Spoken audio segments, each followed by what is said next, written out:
am Joni Tornwall. I work in the College of Nursing and I do some instructional design over there, as well as help instructors get technology into their teaching and learning. Penny Ralston-Berg wanted to look at the Quality Matters rubric from the student perspective, and she came out with some really interesting findings, which we'll cover here in just a minute in one of her PowerPoints or her presentations. This is available to you online if you want to search for Penny Ralston-Berg, and it will come right up in academia. You can find this presentation that I'm going to show you. But the thing that she found that was most interesting is that all of the 41 QM standards that are presented in the rubric are important to students, but they don't have the same significance to students as they do to instructors. This, by the way, is the workbook that you will get if you go to the first workshop, the Applying the Quality Matters rubric workshop. It has the 8 general standards, and under those 8 headings are 41 specific standards, and I think Tim is going to show you how to find a copy of that rubric a little bit later. Let's take a look at Penny's research here very quickly. This is the site that you'll come to if you just Google her name, and let me just give you a little bit of background. She took the benchmarks or the standards and she ranked them or assigned them very similar rankings to what the QM rubric has. 3 is essential. Students can't succeed without it. 2 is very important. 1 is important. QM does not have a not important standard on their rubric. They wrote it. They're not going to assign a 0, but she gave students the option to assign standards 0 because she wanted to find out if any of those standards just didn't mean anything to students. And then she asked some open response questions. Over 3,000 students responded, and you can see on this slide the states from which they came. So this was a very broad study. And I'm going to skip that there. And her findings, all QM items were important to students, but the rankings were different. What QM considers 3 essential standards, students didn't necessarily think were essential, and vice versa. What QM considered not so important, students were impressed that they were highly important. And what were those standards? If you read these here, you can see that QM ranked them 3 and students ranked some of them rather low. For example, learning activities encourage me to interact with other students.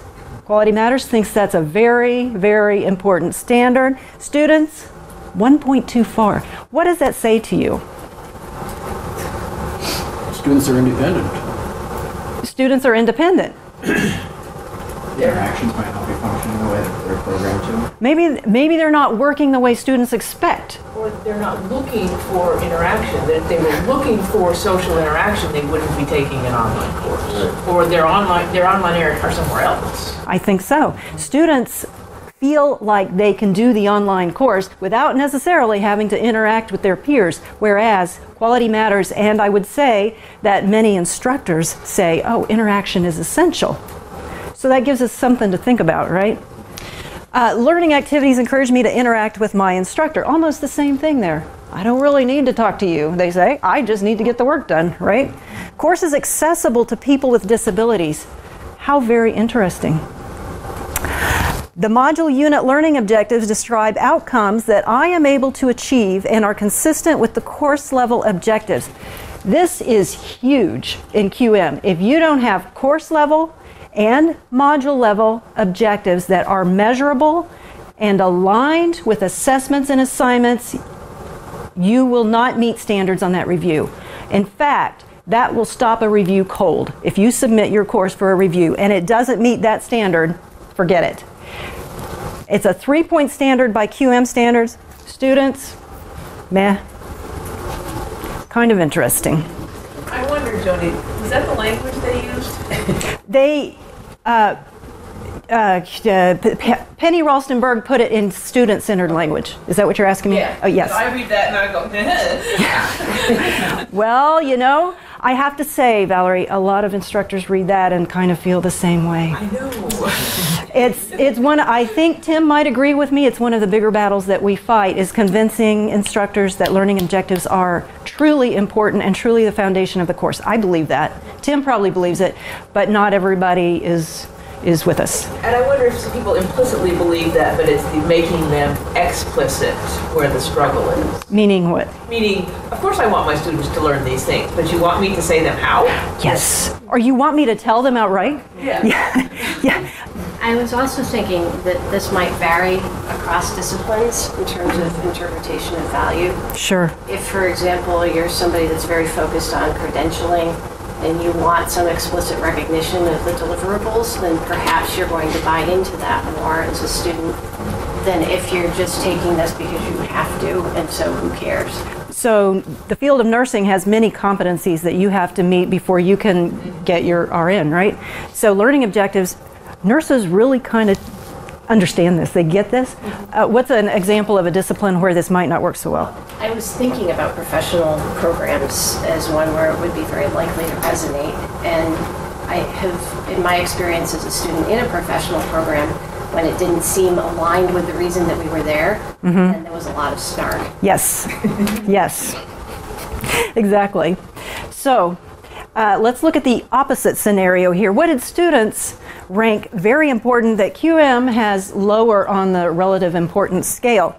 Instructions on how to access resources online are sufficient and easy to understand. QM says, yeah, you should, but it's okay if you don't.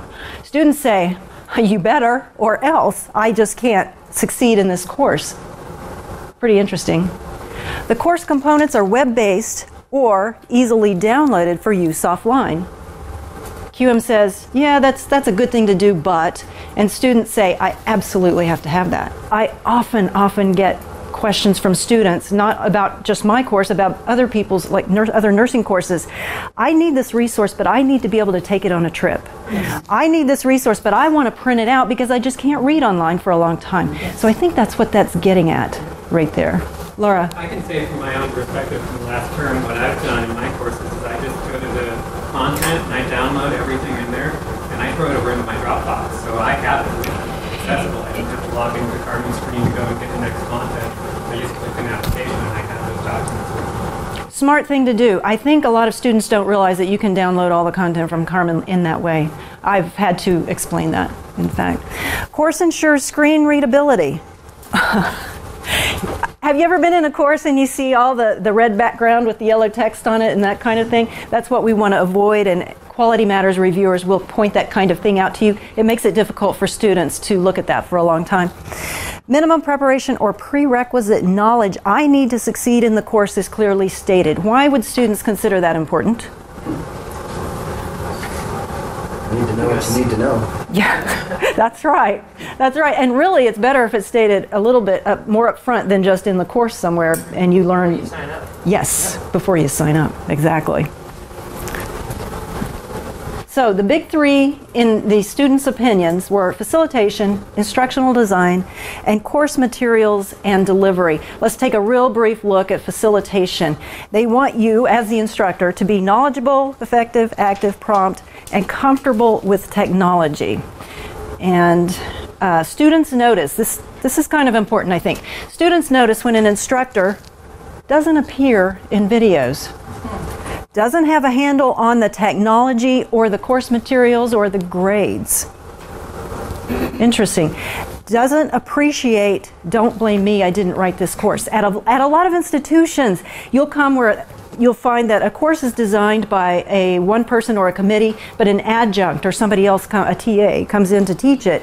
And I have to confess that I have been in this position as well for another institution. I went in as an adjunct and found that some answers were keyed wrong on a quiz, and I am so very tempted to say, don't blame me, I didn't write this course, it's their fault. I can't get it corrected for another 2 weeks because I had to submit a ticket. So you just want to say that. Students don't want to hear that. Penny collected the top 21 elements, and I think she picked 21 because QM has 21 essential standards, but I'm just going to work with the first 5 here very briefly.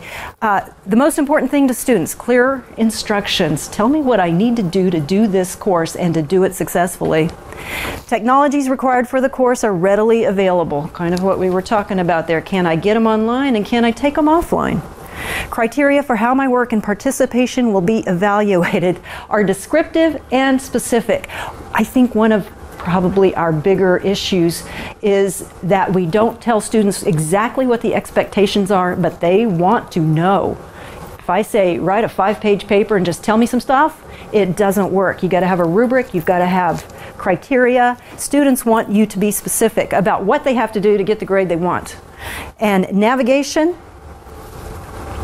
and assessments are appropriately timed within the length of the course and appropriate to the content being assessed.